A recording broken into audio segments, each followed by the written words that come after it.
Conocimiento, teoría y arquitectura, segunda parte. Nos dice Slavoj Žižek, un filósofo contemporáneo esloveno, cuando el sujeto penetra detrás de la cortina de la apariencia hacia la esencia oculta, piensa descubrir aquello que estaba ahí desde siempre y desconoce que, al avanzar detrás de la cortina, es él mismo quien ha llevado allí lo que ha encontrado. ¿Qué nos está diciendo Žižek? Que hay un carácter performativo del proceso de conocimiento, es decir, que el conocimiento depende un poco del acto, de los procesos que llevemos a cabo para conocer, es decir, para abordar eso que queremos conocer, las categorías que arrojemos sobre lo real. Esto nos está desmontando un poco esta concepción platónica que hay una esencia oculta, verdadera, universal, que está creada de una vez y para siempre por la divinidad y que nosotros lo único que podemos hacer es descubrir esa esencia. Nos está diciendo que en realidad eso que está detrás de la cortina, detrás de esos velos de los que hablábamos en la primera parte de la clase, es lo que nosotros en realidad hemos llevado allí. O sea que el proceso del conocimiento es una construcción humana. Por eso, el camino hacia la verdad forma parte de la verdad misma. El camino, los métodos, los procesos que pongamos en juego nos va a llevar hacia esa verdad misma, a la construcción de esa verdad para nosotros. Estas cuestiones las podemos ver en unos capítulos de Mentira a la Verdad, lo real, que está como parte de la bibliografía. Básicamente o sintéticamente, Dario Steinschreiber nos habla de lo real en relación, o sea, se pregunta por lo real y nos muestra desde la filosofía algunas concepciones como el objetivismo expresado a través de Aristóteles, que piensa que el sentido de las cosas está en las cosas mismas, es decir, que son independientes, existen independientemente del hombre. Es decir, la silla como tal, lo que existe independientemente del hombre es el ser silla, que sería el arquetipo silla, ese arquetipo ideal del que hablábamos al comienzo. Desde el relativismo, en cambio, el hombre opera como medida de todas las cosas y se traduce a través de la concepción del griego Protágoras. El relativismo, esa medida de todas las cosas tiene que ver con el género, la cultura, la época, la ideología. Es decir, hay un relativismo cultural, ideológico, y para el que lo real es una construcción hecha por el hombre de acuerdo a algún contexto. En cambio, en Kant habría una especie de universalismo. El sujeto constituye al objeto, pero el sujeto no es un sujeto particular, cultural, situado históricamente, sino que es la propia humanidad. Es decir, que es un sujeto universal. Para Kant, Emmanuel Kant, hay universales. Entonces, el sujeto constituye al objeto en tanto universal, en su totalidad como especie, y no fragmentado en sus diferencias. ¿Qué nos sigue aportando Slavoj Žižek de la cortina? Nos dice algo muy interesante también y muy provocativo. Nuestra percepción de la realidad está condicionada por la fantasía. Así, la fantasía, nos dice, decide lo que es la realidad, no en un sentido idealista de que la realidad no existe y que solo soñamos. La realidad para Lacan, porque toma estas cuestiones de Lacan, no es lo que está afuera, sino lo que uno acepta como realidad. En orden de volver aceptable tal realidad, es necesario incluir algunas coordenadas fantasmáticas. Y pensemos en la arquitectura. La arquitectura no solo está habitada por lo real, sino por los fantasmas que la habitan. Y hay algo de lo fantasmagórico de la arquitectura que también tiene que ver con lo cambiante en relación a lo que nosotros podemos percibir, a la manera en que la luz baña las superficies y las va transformando. Habitamos ese mundo fantasmático. De hecho, Marx alguna vez dijo, un fantasma recorre toda Europa, era el fantasma del capitalismo, y hoy podríamos decir, un virus recorre todo el mundo en este momento de pandemia universal. Michel Foucault piensa que en este proceso de conocimiento es necesaria la conversión de la mirada. Y eso es necesario para nosotros, para todos nosotros. Esta materia va a aportar a esa conversión de la mirada. Pero esa conversión de la mirada no se va a basar en creencias, en la fe, sino en la construcción de puntos de vista con categorías situadas que responden a paradigmas que intentan interpretar el mundo y que constituyen de alguna manera filtros de nuestra mirada. Esto es un trabajo de alumnos en el que hacen una especie de viaje por el pensamiento de algunos filósofos y sus categorías fundamentales. Estos filósofos, cada uno de ellos aporta algo a esta pregunta del qué podemos conocer, cómo conocemos, qué podemos conocer, qué nos es dado a conocer como humanos, y la pregunta emergente de qué es la realidad. Les propongo hacer una especie de viaje que comienza con lo mítico hasta nuestros tiempos, y para ello me parece importante el aporte de Nicolás Casullo, un profesor de la UBA en el campo de la comunicación. Nicolás Casullo, cuando piensa acerca del conocimiento, imagina escenas.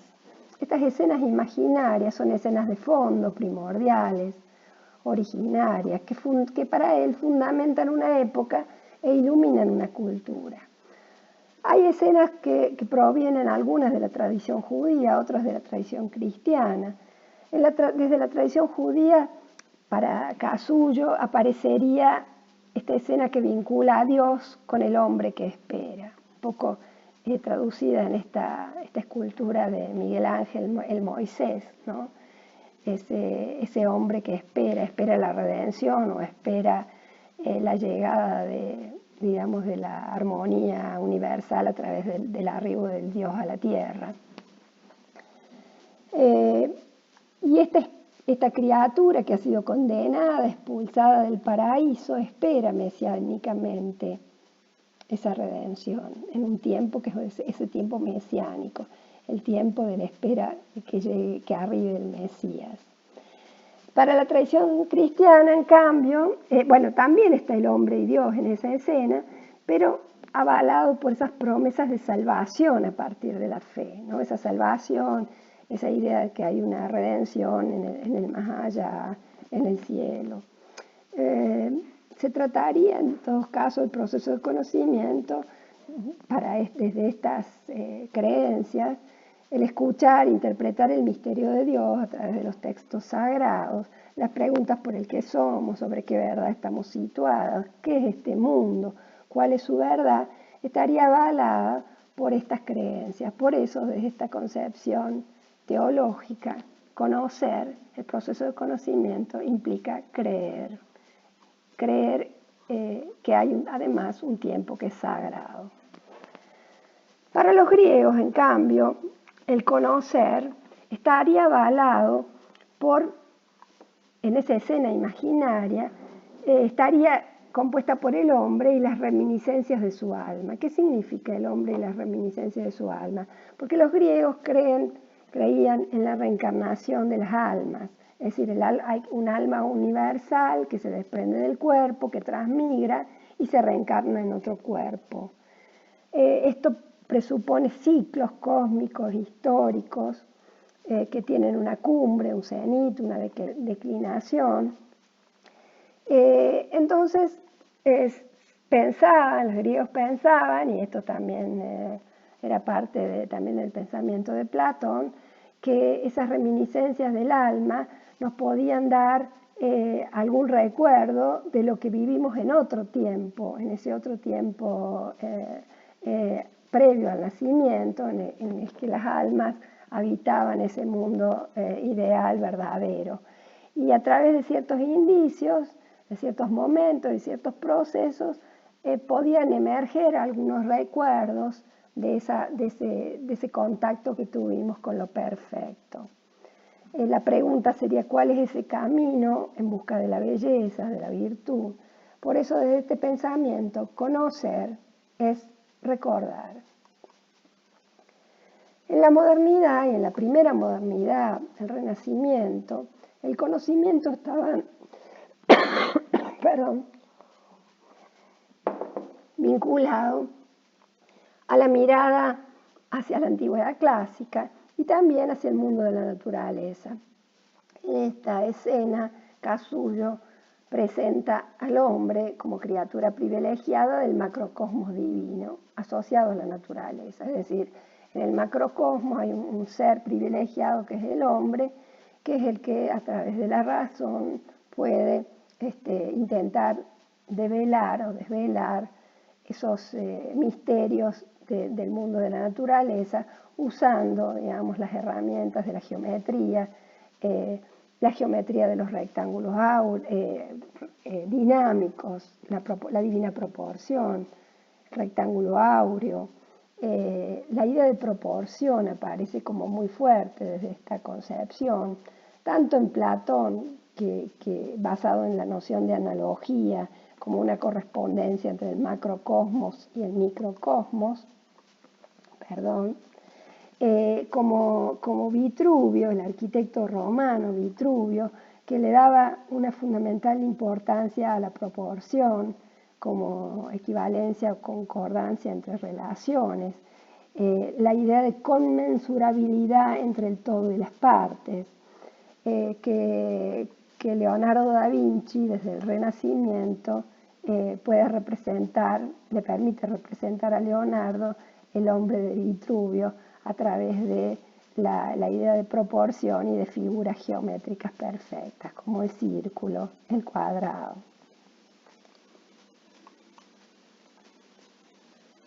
En una modernidad un poco más avanzada, ya se plantea la noción de sujeto y objeto, es decir, que el sujeto puede conocer el objeto. Entonces, esa sería la escena primordial. Ya no el hombre y Dios, sino el hombre como sujeto, como un sujeto de conocimiento vinculado a un objeto a conocer. Un sujeto que racionaliza y desacraliza el mundo, es decir, se produce el desencantamiento, la desacralización del mundo.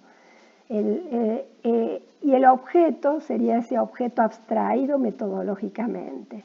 Aparecen como nociones o como categorías la novedad, las utopías, la idea de progreso, la noción de historia, la razón del hombre como aval de esa posibilidad de conocer. Pero esto entra dentro de lo que podríamos llamar una conciencia crítica, una crisis como crítica, y hay ya desde el mismo momento que nace esta apuesta por la razón como posibilidad de conocer el mundo, esa conciencia está desgarrada por la noción de que eso no nos da garantía de mayor felicidad para la historia de la humanidad. Conocer desde esta perspectiva implica reflexionar, y la reflexión es saber que se sabe, también una autorreflexión. Entonces, ¿qué es conocer? ¿Qué podemos conocer? Hemos visto que esta noción ha ido variando con el tiempo, con las creencias, con la ideología, con los valores, con la historia. Entonces, para algunas concepciones y perspectivas, conocer es creer, o conocer es recordar, conocer es descubrir, conocer es proyectar, conocer es reflexionar. Toda obra científica está destinada a envejecer y a ser sustituida, considerando la dimensión histórica de la sociedad. Por eso es cambiante también las posibilidades y la noción acerca del conocer. Dilthey hace una distinción entre explicar y comprender, y Max Weber nos propicia esta reflexión muy interesante y aporta otro término que sería el de interpretar. El sentido no está dado en el objeto mismo, nos dice. No es una cualidad inherente a él. No se lo puede aprehender con un procedimiento destinado a estudiar solo las cualidades de las cosas, sus leyes y características permanentes. Los hombres asignan diversos sentidos a las mismas cosas y el mismo sentido a cosas diferentes. Y se nos vuelve imprescindible recordar a Jorge Luis Borges en ese relato, ese cuento, Funes el Memorioso, en el que se pregunta Borges o problematiza el pensar. Funes era un sujeto que tenía una capacidad casi sobrehumana para poder recordar todo, a partir de un accidente que tuvo, ¿no? Entonces, nos dice Borges, y estos son citas textuales, Funes no solo recordaba cada hoja de cada árbol, de cada monte, sino cada una de las veces que la había percibido o imaginado. En el abarrotado mundo de Funes no había sino detalles, casi inmediatos. No lo olvidemos, era casi incapaz de ideas generales platónicas. Nos dice Borges. No solo le costaba comprender que el símbolo genérico perro abarcara tantos individuos dispares de diversos tamaños y de diversa forma. Le molestaba que el perro de las 3:14, visto de perfil, tuviera el mismo nombre que el perro de las 3:15, visto de frente. Su propia cara en el espejo, sus propias manos, lo sorprendían cada vez.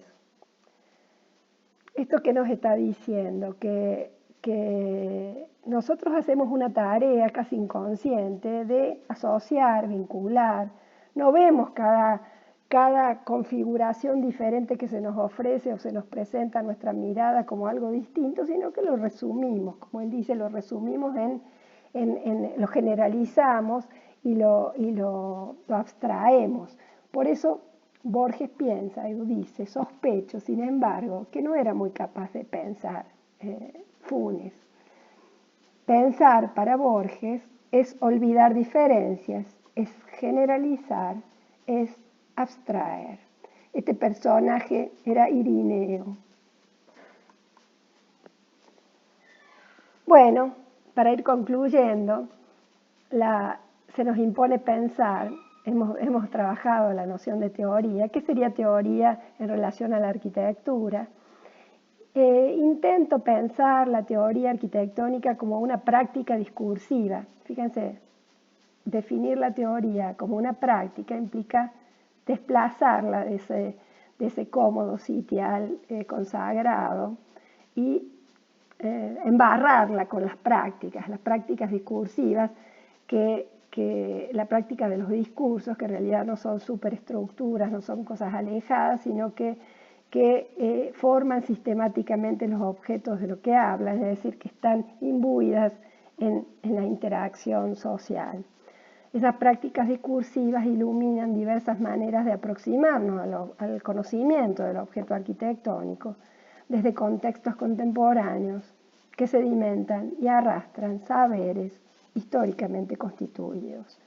Los discursos, para Michel Foucault, implican el lugar de emergencia de los conceptos, es decir, que los conceptos no están en el aire, no son eternos, no vienen de ese mundo metafísico, de las ideas atemporales, sino que están situados, hay un lugar de emergencia, y están situados social, históricamente, contextualmente. Esto lo trabaja en un libro que se llama La arqueología del saber. Por eso, nuestra concepción de teoría, más que hablar de teorías, hablamos de prácticas teóricas, que, como ya dije, no son ni universales, ni genéricas, ni atemporales, y están atravesadas permanentemente por la historicidad de los contextos culturales que le dan sentido. Estas prácticas proyectuales están condicionadas por lo social, lo político, lo económico, pero a su vez las propias prácticas modifican los ámbitos de vida y de intercambio social. Bueno, y se produce una especie de retroalimentación permanente de estas categorías. La arquitectura y sus representaciones imaginarias, es decir, sus discursos, se producen mutuamente a través de los medios y de las mediaciones que operan para acercarnos a ella. Nos dice Solá Morales, la realidad no existe previamente esperando a que nos acerquemos a contemplarla, es decir, no está detrás de la cortina, sino que se produce a través de los medios que construimos para acceder a ella.